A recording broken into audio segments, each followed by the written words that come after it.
Okay, good afternoon, everyone. Thank you for joining us today for the fifth episode of the Hunt Institute series, Conversations with State Chiefs. I know we all have incredibly busy schedules and there's so much going on right now.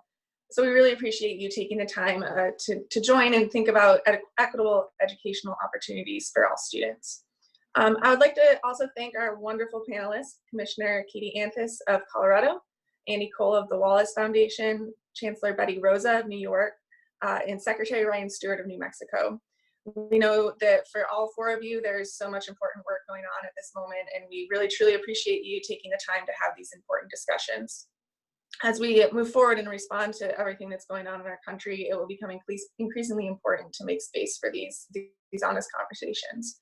If you've missed any of our past four episodes, you can find them on our website. This includes a full video as well as blog recaps of each webinar. After some brief welcoming remarks, you'll hear from our distinguished panelists for about 30 minutes, and then we'll pivot to a Q&A with the audience. If you have any questions throughout the discussion, you can submit them using the Q&A feature. And if you want us to include your name and title, please be sure to include that so that we can give you proper credit. We won't be unmuting the lines. It's a little difficult with this many people on a webinar to do so. So the only way that you'll be able to send in your questions is through that Q&A, so please be sure to use it.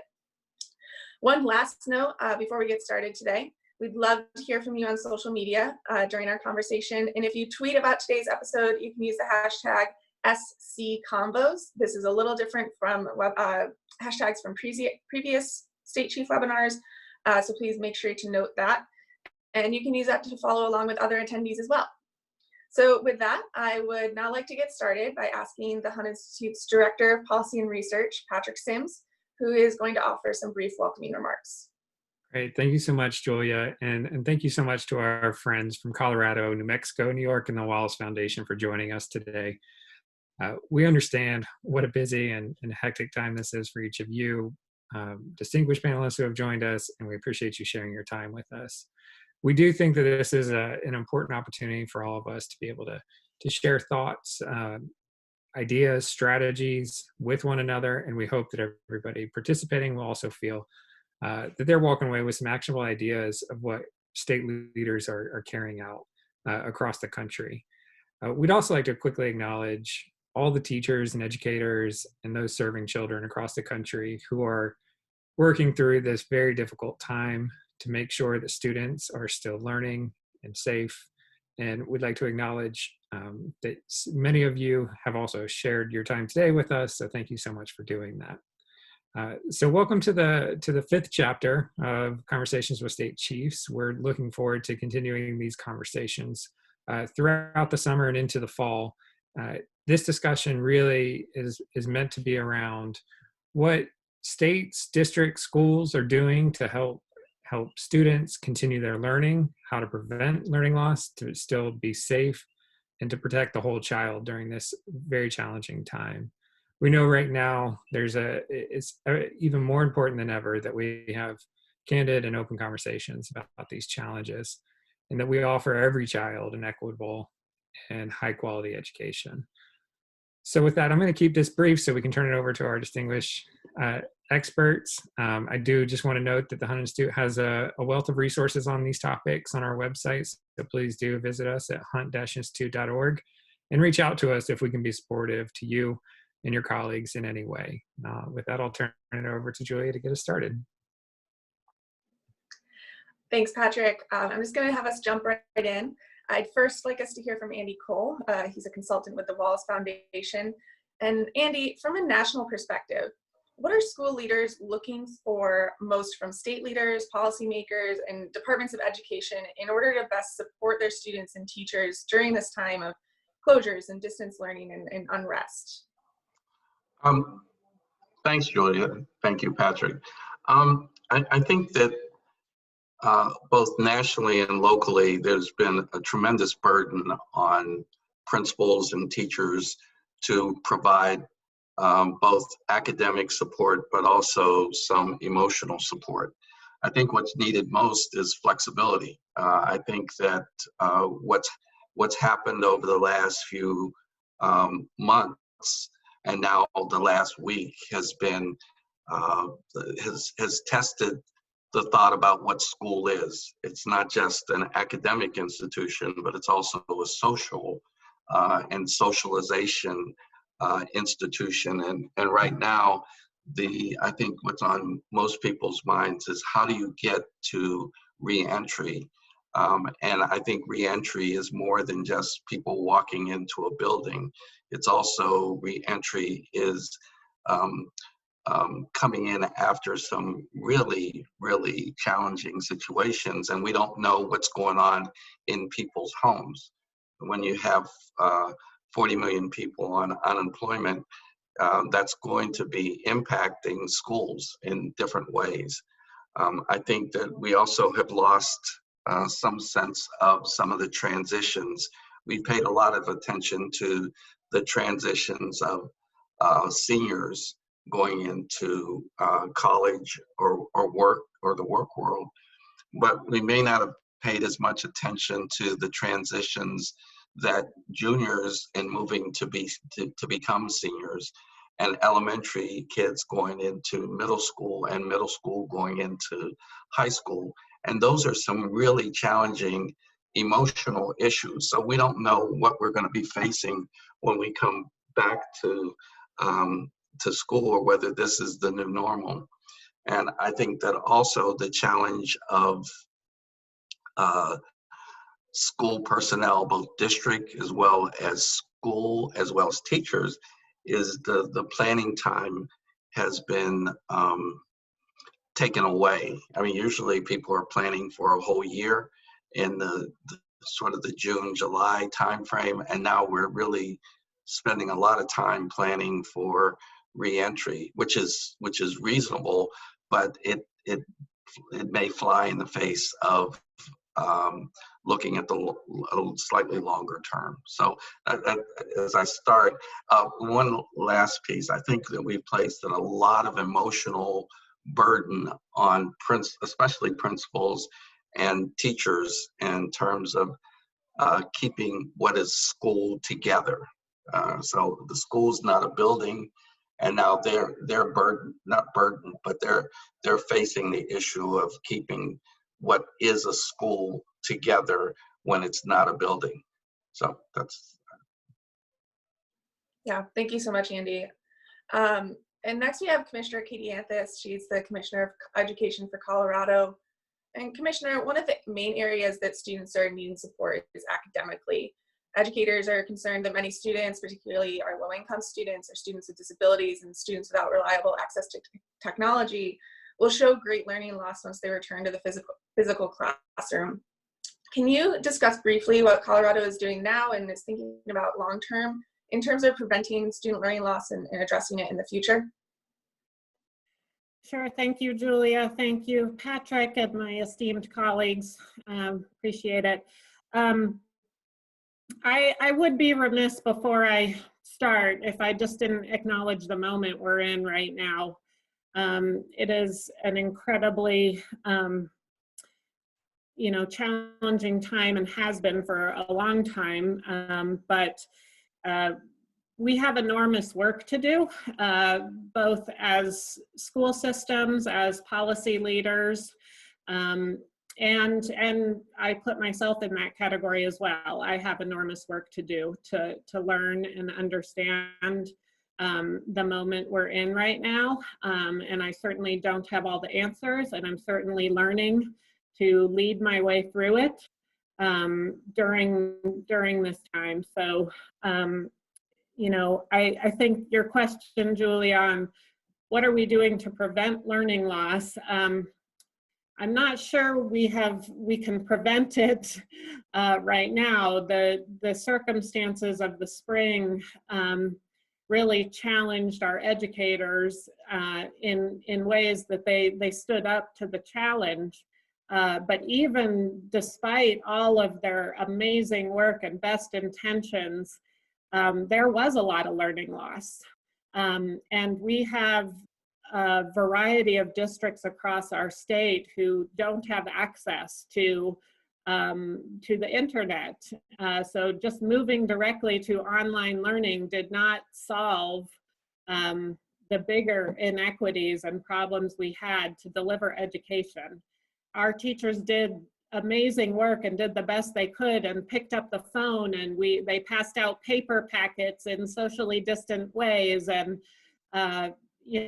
we broadcast Wi-Fi from buses in our mountain communities, and we did what we could. But I think we would be remiss if we didn't acknowledge there was learning loss, and that's compounding on top of achievement gaps that we have seen persistent, and we have worked really hard to close, but haven't been successful in some ways. So there is a lot of work to do, and it can be overwhelming. What CDE did right off the bat was send out a needs assessment to our superintendents. And this, I mean, to be honest, this needs assessment is probably, so old now, even though it's really only a month old.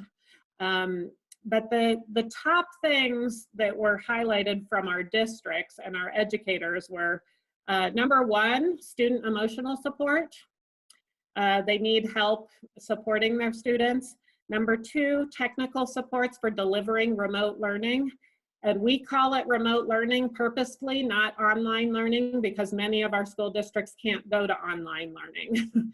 So that means, what does that mean when you're delivering a paper packet to families?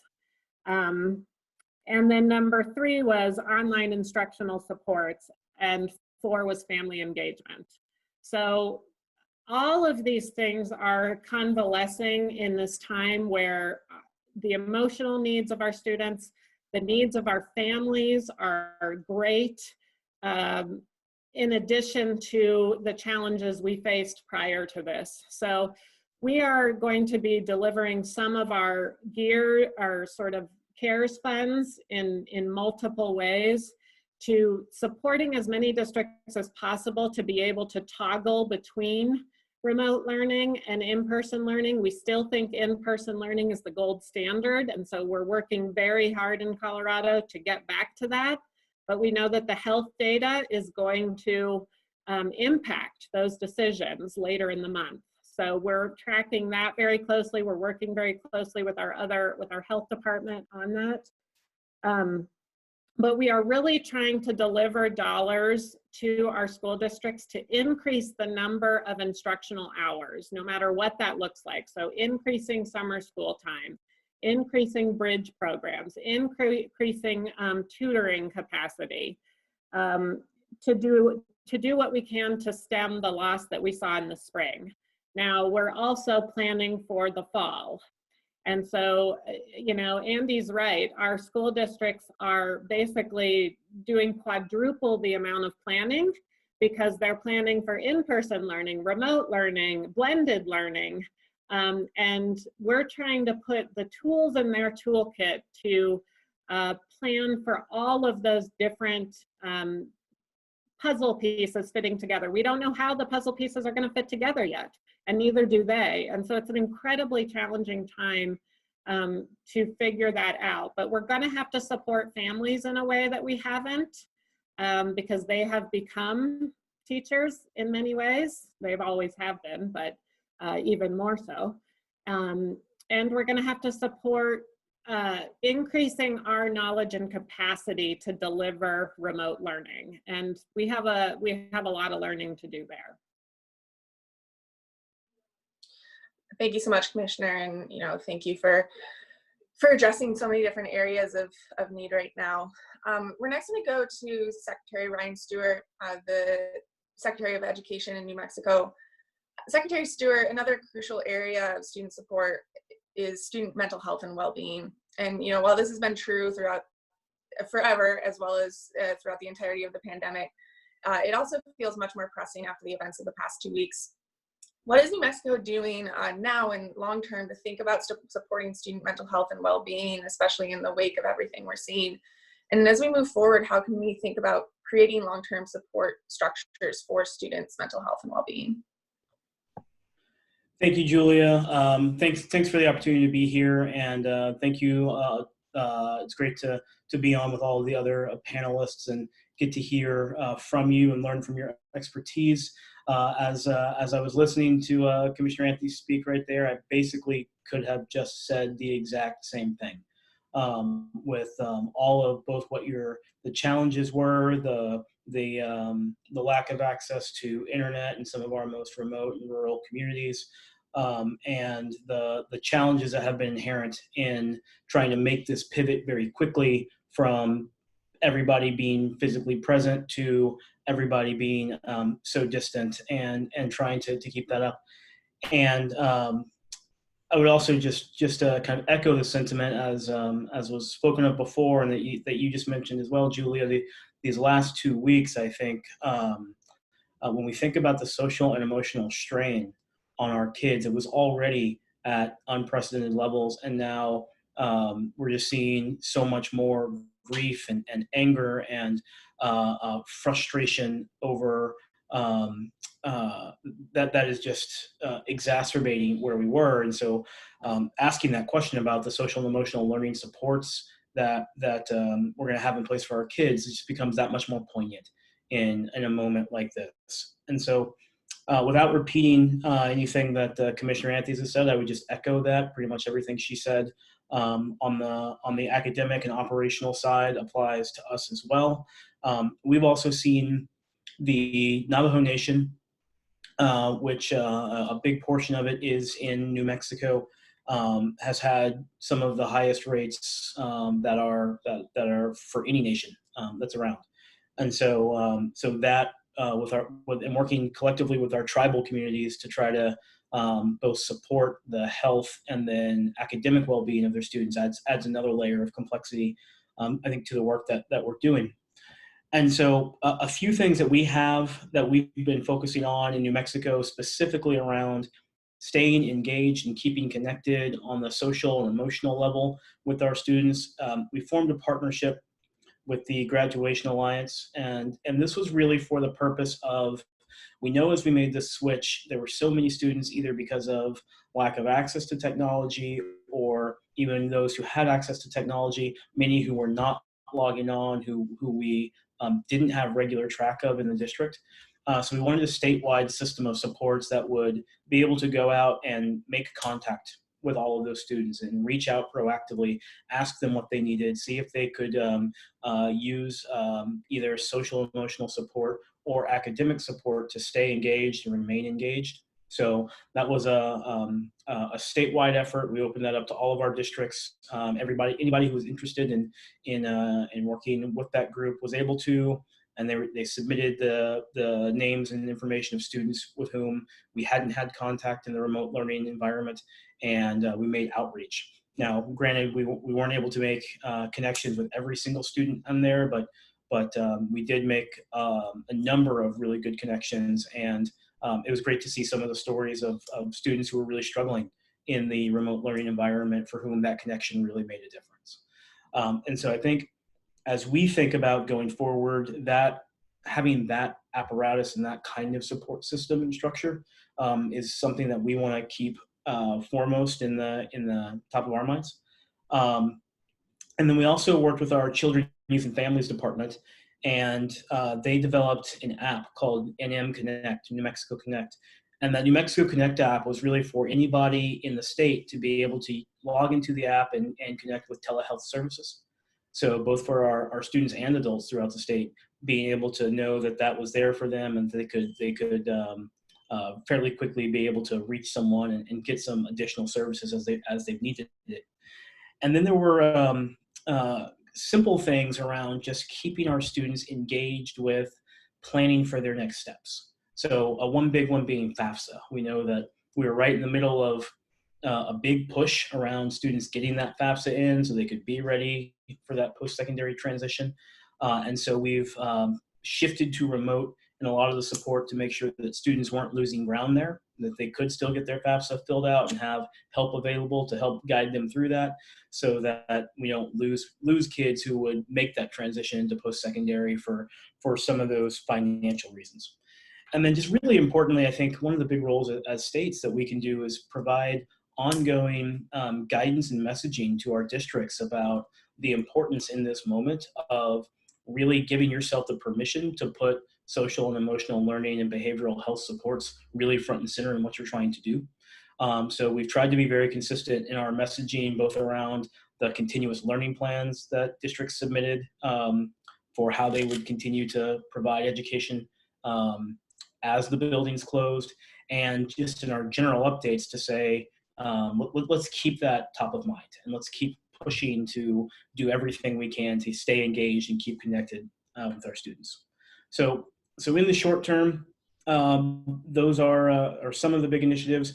We have a number of surveys out right now to do extensive outreach, and we've had about 20,000 of our families who've responded so far, even in these first couple of weeks. So, for a small state, that's a really good response rate.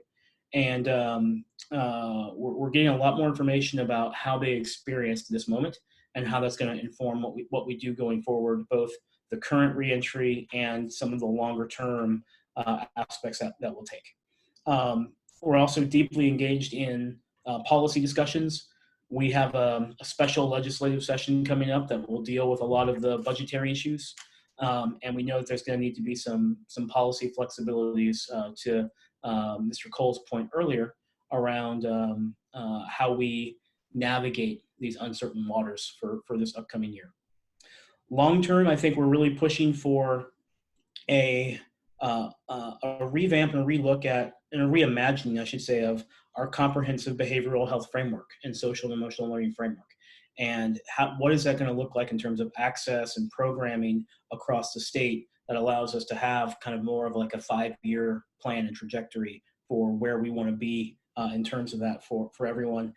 And then the last thing I will say is this has really highlighted the need to have a strong continuous improvement in learning infrastructure, which I don't think we had going into this. But if we're really going to be able to sit back and learn and not just continually go back into the buildings to try to do the same thing, but really build off of what we've learned and what's new, we have to really build up our muscle to do that. So that's work that we have that we're trying to think about and get our arms around. Thank you so much, Secretary Stewart. That was really comprehensive and really appreciated. And so finally, for our opening remarks, we get to hear from Chancellor Betty Rosa. She's the Chancellor of the New York State Board of Regents. And Chancellor Rosa, similarly, can you also talk about what New York is doing right now and in the long term to think about student mental health and well-being, especially because New Mexico and New York are such different states in some senses. And so I think it's important to think about how different states are handling this right now. Sure. Thank you so much for this opportunity. First, I want to start. The teacher in me always tries to put a context into the presentations in any conversation we have. So I do want to give the audience the context that we have in New York State approximately 2.6 million students. 1.1 million are concentrated in a large urban setting called New York City. Then we have the Big Five, which make up approximately 50% of our students are in these 5 urban settings: Rochester, Buffalo, Syracuse, Yonkers. The other part of it is that we have approximately 732 districts, and therefore you can imagine when we look at the situation, what that looks like. I think it's important to start off by saying that in terms of looking at school health, safety, all the issues, social, emotional, that we're looking at, as a state, before we get to reopening, we're looking at the issue of recovering, rebuilding, renewing, and then reopening. All of those conversations come together in a comprehensive kind of way. Our goal has always been to look at this, not only the pandemic, because I think the pandemic is one aspect of this. I think the issues that we're currently facing, which are very much tied through, we want to look at them through culturally responsive lens, as well as an equity lens. And to do otherwise, I think it's extremely irresponsible for all of us, given the current climate we're existing through. So I do want to start by saying that the closing of our schools this year has had a profound impact on the lives of all our New Yorkers, our families, but it has had a particular impact on probably the most disadvantaged, our urban, rural. Many of our school districts have had to deal on a very quick situation with many of these issues.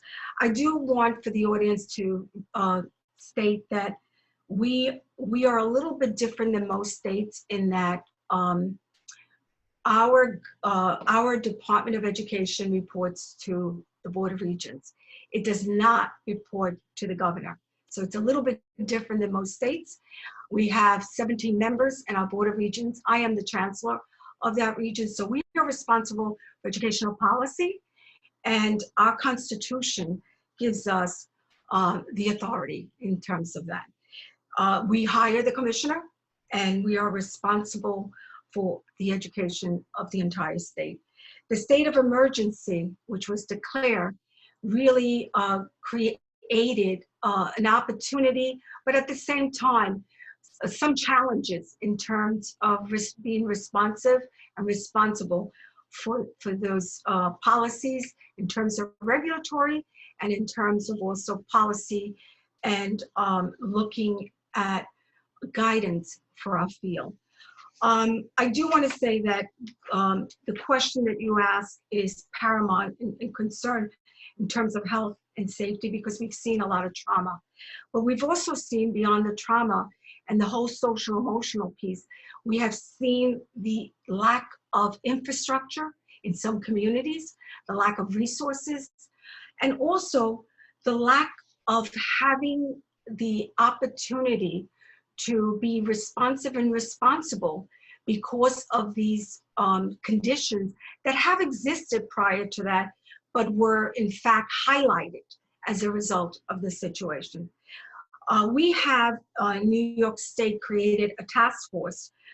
We've created a framework to guide our work, and the Board of Regents and the department, along with the governor's office, we're looking at all the health and safety and well-being issues that we need to examine in order to respond.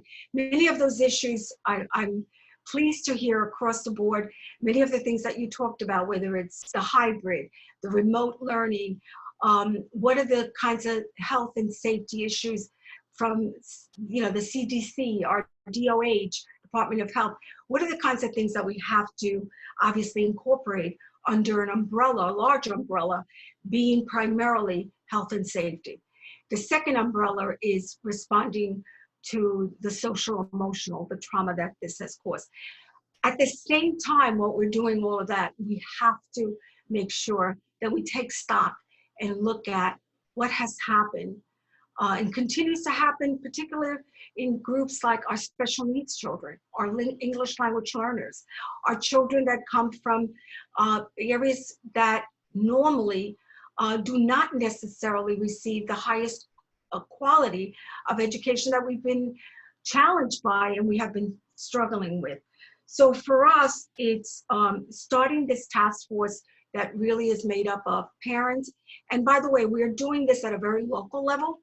We're having these conversations, having them with individuals that are partners.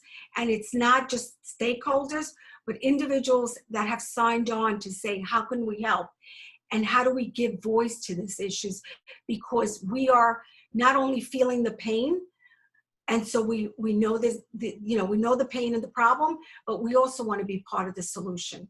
And the only way that we know how to engage people to be part of the solution is to invite them into the conversation, to make them part of the comprehensive way that we're going to be looking at this.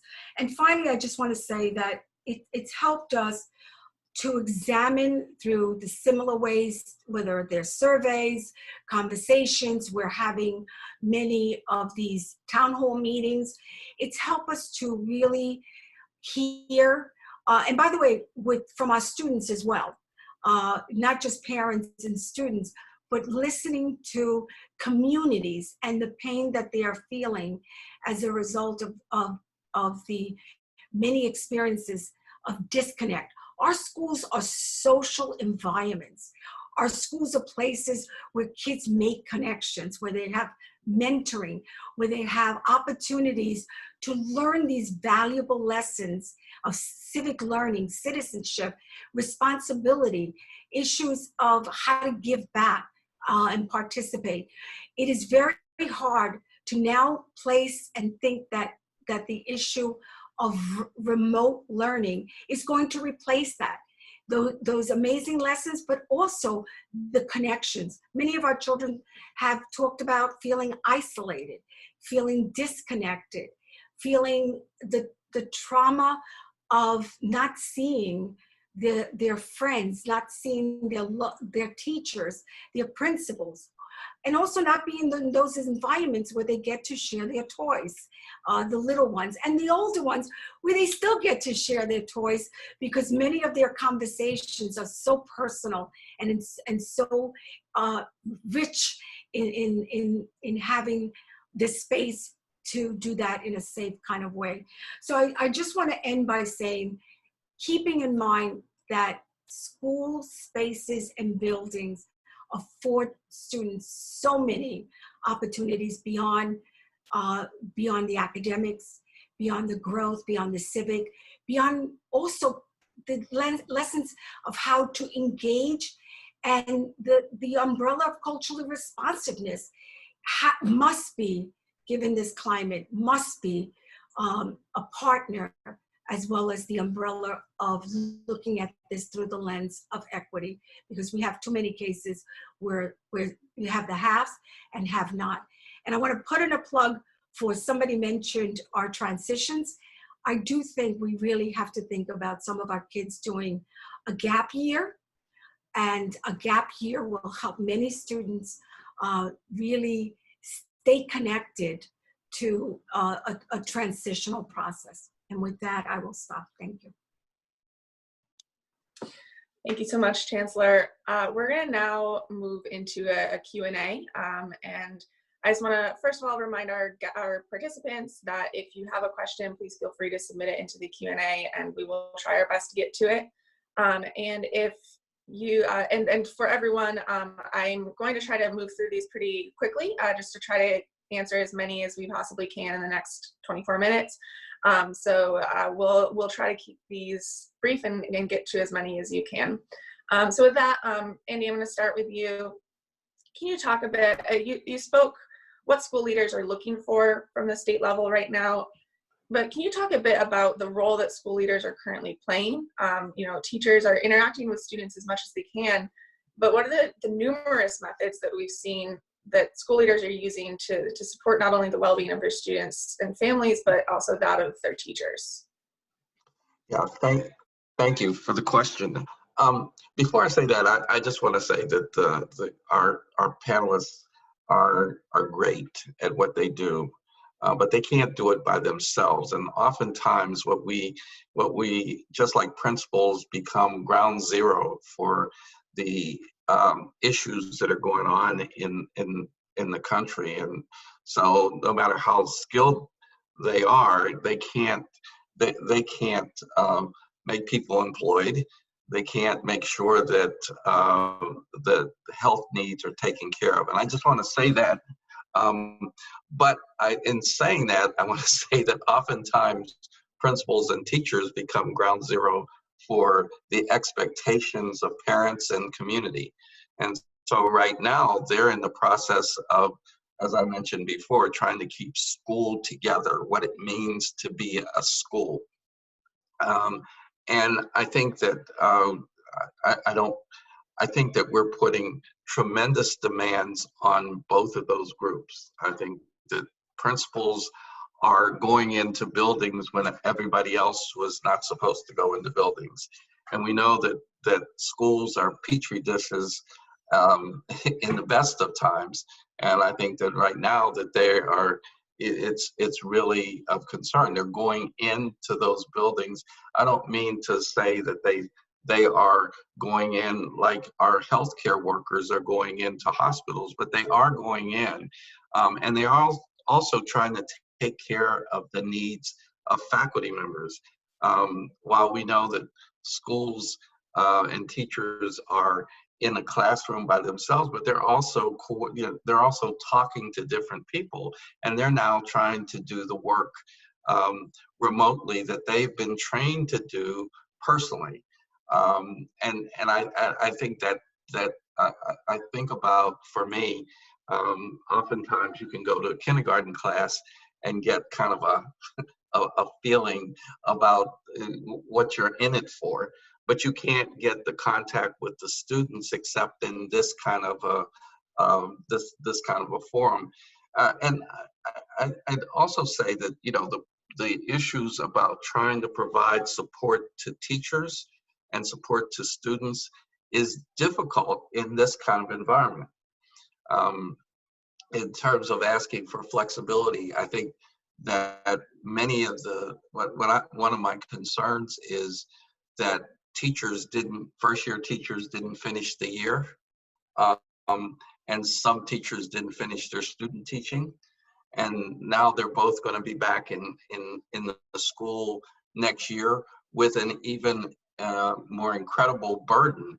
And so I'm concerned about principals and the burden that they have of providing support to a large number of people who, if we go into the situation with not knowing what kind of situation we're going into, it's a big challenge. And the last thing I want to say is that when we originally talked about this, we were talking about the effect that this was having on basically around the pandemic. And I'm seeing another pandemic going on, a second wave that is extremely challenging, both for the students and parents and teachers and principals. And so while everybody is dealing with their own work individually, you know, I think that there's a bunch of kids that are concerned about what they see. They're getting a social studies lesson without a social studies teacher. And so I just want that would be kind of my feeling about it. Thank you. And the social studies lesson without a social studies teacher is maybe one of the best ways I've seen it summarized. So thank you for that. I think that's a really great way to phrase it. Moving on to Commissioner Anthis, can you talk, you mentioned briefly the CARES Act funding, and can you talk a little bit about how that's going to be used in Colorado, and, you know, maybe how that's going to be used to kind of not only think about learning loss, but also think about, you know, reopening and developing plans for the future? Yeah, sure. So we have three, at least right now, we have three main buckets of CARES Act dollars, federal dollars that will support our sort of relaunch, our recovery, and our restart. We first have the one that the state education agencies administer. That's the elementary and secondary relief funds. And those get delivered directly to our districts based on their Title I allocation, but the State Department can reserve some extra dollars for that to support specific needs. So we are looking right now, and our State Board of Education is going to be helping us make some decisions about how Colorado's portion of that, which is about $12 million, will be allocated. It will likely be, you know, we need to get some foundational pieces in place, because we know that we are going to have to toggle between online, you know, remote, in person. So we need to be prepared a little bit better than we were in the spring. But when we have to go to remote learning, we need to make sure as much as possible, and we're not going to be 100% successful, but as much as possible, our students have the devices and the Wi-Fi enabled to do that. So likely some of those funds will go to fill those gaps. Our governor also worked very hard to use some of the more general relief funds to be allocated to our schools and districts. So we just delivered $510 million to our school districts This will be an enormous help to them because their budgets are being cut quite substantially. So in addition to all of the new things we're talking about and the new needs, our districts have less to do those important pieces with. So the 510 million, there are specific, they're limited in how they can be used, but they can be used for relief funds activities. So increasing instructional hours, buying devices, supporting online learning, cleaning, making sure that their districts are more equipped to deal with, deep cleaning, maybe plexiglass in offices, those sorts of technical things they're going to have to put in place for their districts. So those funds are being used for that. Lastly, our GEARS funds, which are the CARES Act that are delivered to the governor's office. We have been working in partnership with our governor on that.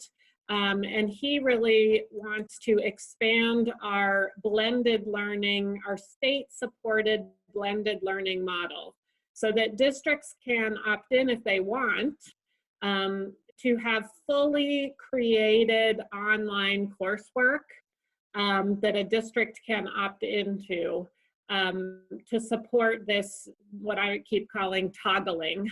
If a school district has to close down because of coronavirus cases, how can you make sure you pivot to a blended learning model in that way? So we're going to be investing in our state-supported blended learning model, and we will be building out open education resources with that money so that we can share that statewide, and that will be a part of a library that Colorado has for the future. I'll just note, I saw a couple questions coming in about task forces. We're also developing, as I mentioned, this toolkit, and it has 5 main categories. Health and safety is the first one. That's the one that's so different for everyone. How do you manage that in a pandemic? Continuity of learning is our another big section. Conditions for learning, which gets at this well-being question. We have to make sure our students have conditions where they can actually start learning again. Planning and communications, which is huge. And then policy and funding. So this policy and funding section is where we're highlighting all of these different resources that they can use, especially as state funding is going down. We do have an advisory group that is advising us on this toolkit. We launched the toolkit in a draft form, very purposefully in a draft form. And we have an open invitation and feedback form, and we have over 1,000 comments on the toolkit already. In all of those areas, like how can we support our students to prepare them for learning again? What do families need in terms of support for continuity of learning when we might have to toggle again?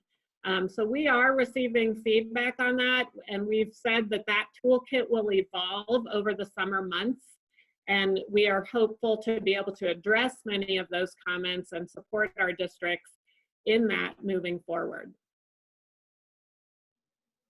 Thank you so much, Commissioner. And then Secretary Stewart, as Andy mentioned earlier, when we kind of talked about these initially, a lot of our questions were referencing some of the challenges that the pandemic have brought up, but I think this question probably takes on a whole different meaning now. Thinking about community partnerships and their role in student health and well-being, how are different sectors and different organizations leaning on each other right now to support students? And is that something that you see having a really long-term impact? So I think one of there's not a lot of silver linings about this situation, but I think one of them is the way in which people have really come together to try to support our kids during this. And so we've had an outpouring of outreach around, what can we do from many different sectors and businesses and individuals for our children at this time. So they come from everything that are the more kind of formalized partnerships, like the the partnership I spoke of earlier, where we have an organization that's supporting schools and districts to be able to check in on students and offer them academic and counseling support where they need it. And then we also have more informal partnerships, especially around our seniors. And we know that this has been toughest for our seniors who are losing a lot of the rites of passage that typically come with this season in their lives. And everything from celebrating them to being able to offer them small graduation gifts and be able to really lift them up in any ways that they can, both virtually and where it can safely be done in person. So we've had a number of those partnerships that we've been able to develop and continue to celebrate our students. And then we're also looking at ways where we can better support the homeschool environment. We think that both now and into the future, being a lot more creative about many families who are going to be new to this, and the families who won't necessarily be ready to send their children back right away. And so we're looking right now into developing additional partnerships with counseling agencies and other academic agencies to provide additional supports to our new homeschool parents and collaboratives of parents as they form. So those are all things that we still have in the works around the partnerships area. Another thing I would say is the business community has certainly been interested and willing to offer support. I think one thing that we saw recently in California was their telecom task force really looking at closing that digital divide. And we've talked to some of the leaders of our statewide Chamber of Commerce about engaging in similar types of conversations especially around student connectivity and so on. And then also continued advocacy for strong educational funding. We know that this is unprecedented in terms of the hit that it's putting on budgets and the squeeze it's putting on our general revenues and what our government's able to do.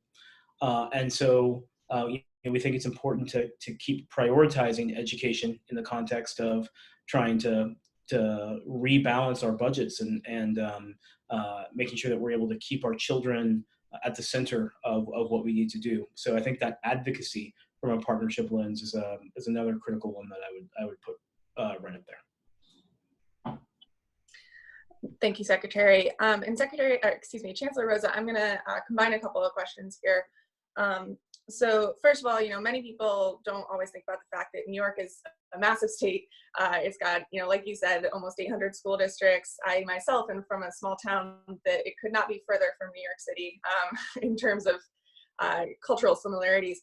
And so, as we think about the creation of these task forces and incorporating the voice of students and parents and families, how is New York thinking about that in terms of the vastness and the diversity of the state? And what are some of those key strategies that you're going to need to make sure that all of those voices are heard?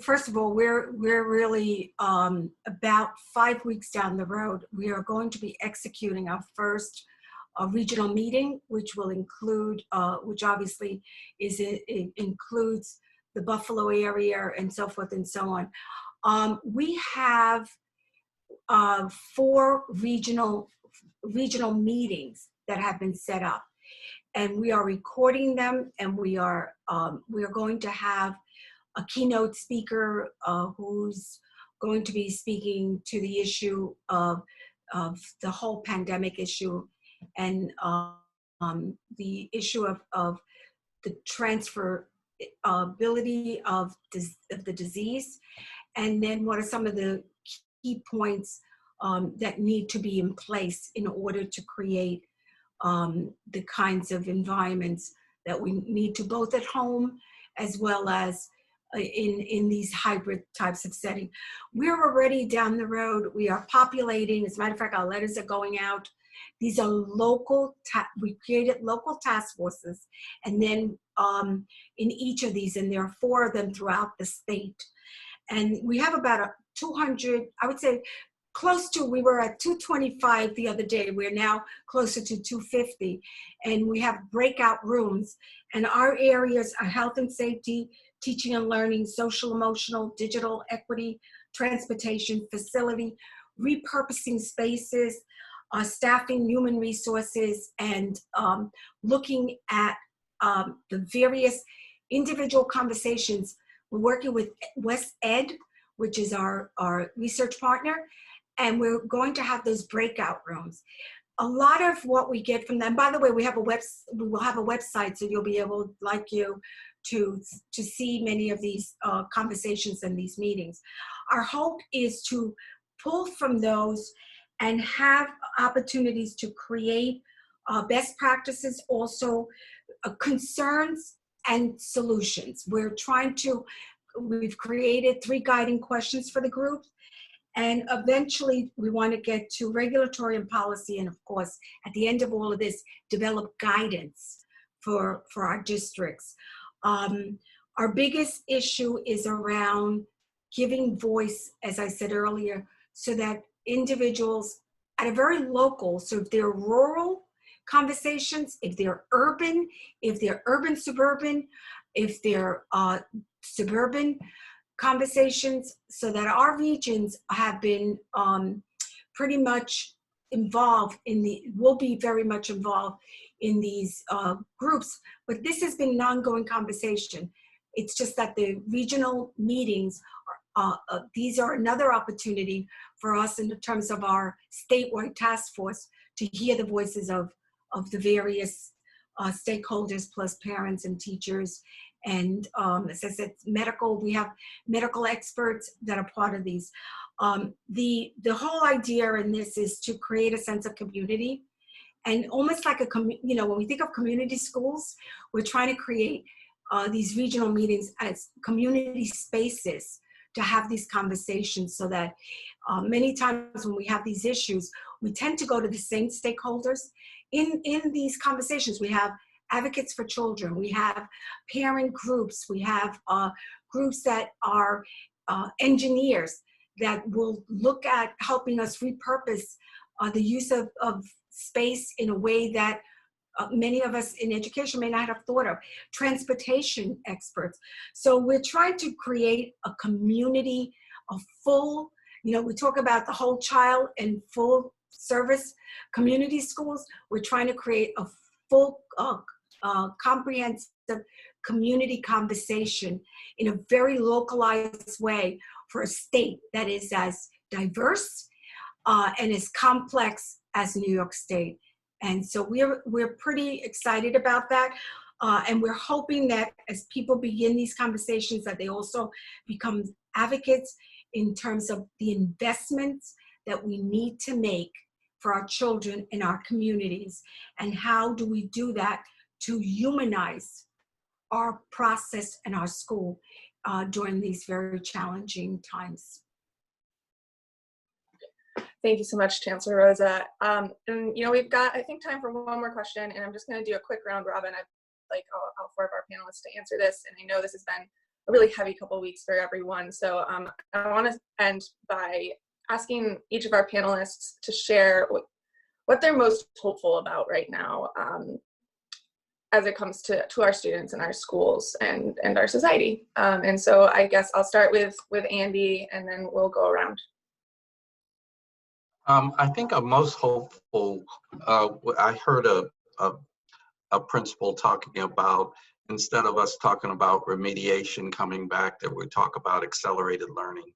And I think that what excites me the most is, I think Secretary Stewart mentioned the idea that people are coming together around a number of different issues. And it seems like there is, while there are challenges, there's also a really push for solutions. So that's my hope for it. Chancellor Rosa? I think given the resilience and given the current climate, I'm hopeful that the sense of humanity, the sense of peoplehood, the sense of civic learning for our young people and for our communities becomes part of our core.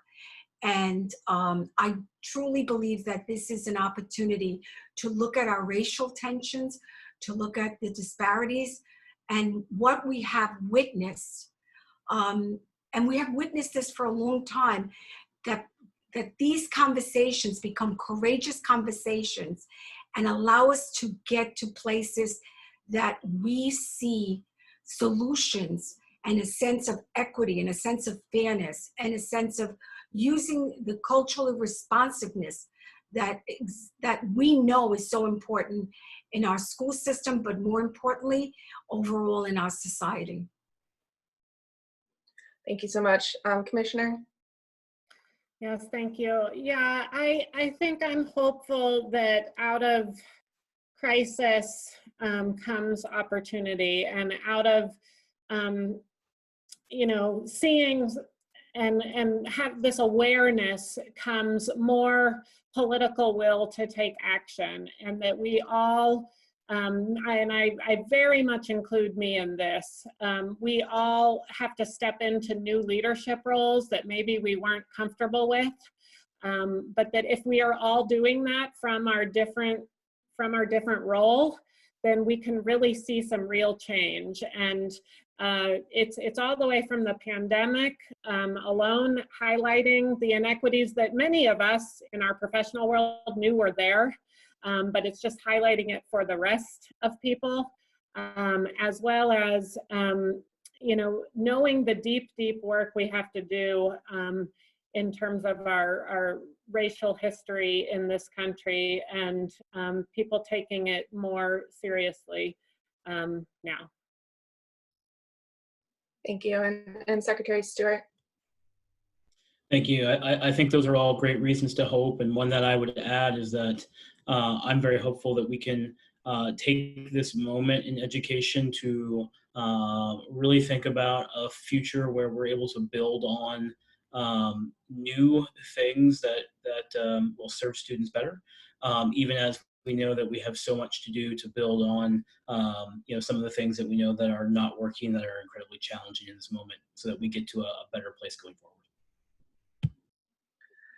Thank you so much. Thank you for all those thoughtful answers. And thank you to Andy Cole and Chancellor Rosa and Commissioner Anthis and Secretary Stewart for joining us today. We truly appreciate it, and we truly appreciate your honesty and your candor. We're so sorry if we didn't get to your questions today. We had a lot coming in. So if we missed you, please feel free to tweet it at us, the hashtag SCConvos. And we'll be sure to follow up. We'll try to follow up with as many as the questions as we can. And we really appreciate how engaged and thoughtful you've been. We're going to post a recording of this presentation as well as a key takeaways blog on our website later this week. So please probably next week, please check back for that and feel free to share with your networks. And then finally, just really quickly, the Hunt Institute has been working hard to compile as many resources and learning opportunities as possible during this really unfamiliar time. And so if you are interested in attending another one of our webinars, there's a whole host of them right here. I won't go through all of them for the sake of time, but they range from early childhood to finance, to school finance, to higher education, as well as continuing our conversations with state chiefs webinars and our conversations with lieutenant governors as well. If you're interested in some of our written resources, you can go to this landing page, hunt-institute.org/COVID-19-resources. And lastly, you'll just be brought to a brief survey once this webinar is over. We'd really appreciate any thoughts and feedback that you have. All your responses will be kept confidential. Thank you for reminding me of one final thing. We also have all of our previous State Chiefs webinars on this landing page here, if you're interested in the blog recaps or the videos themselves. Thank you so much for joining us today, and we look forward to seeing you on our next webinar, which is June 9th at 1 p.m. Eastern. Thank you again, and everyone have a great day, and please stay safe.